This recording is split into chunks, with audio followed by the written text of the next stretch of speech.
আমার মায়ের একটা গতি, ফকিরকে ভিক্ষা দিলে দোয়া করার জন্য বলতেন ফকিরকে।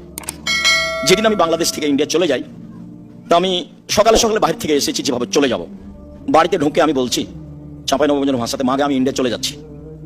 তো আমার মায়ের হাতে আটা লেগে আছে, চুলায় পাতিল আছে, তাতে তো ভাত রান্না হচ্ছে, কেন আমার মায়ের হাতে আটা লেগে আছে এটা আমার জানা নেই।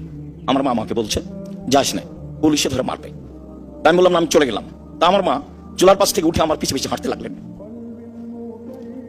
এক পর্যায়ে যখন বুঝলেন যে আমি ফিরে আসবো না, বেশ কিছু পথ আমার মা আমার পিছে পিছে হাঁটলেন। তারপর যখন আমার মা বুঝতে পারলেন যে আমি ফিরে আসবো না, তখন আমার মা নিরুপায় হয়ে ফিরে আসলেন। ওই দৃশ্যটা আমার মনে পড়ে। আমার মায়ের একটা কাজ আপনাকে স্মরণ করালাম, সেটা হলো এই, ফকিরকে ভিক্ষে দিলে আমার মা ফকিরকে দোয়া করার জন্য বলতেন। নিচে সবসময় দোয়া করতেন যেভাবে তিনি বুঝতেন। নিরক্ষর মানুষ, না চিনতেন বাংলা অক্ষর, না চিনতেন তেমন আরবি অক্ষর, তার ভালোবাসার অভাব ছিল না।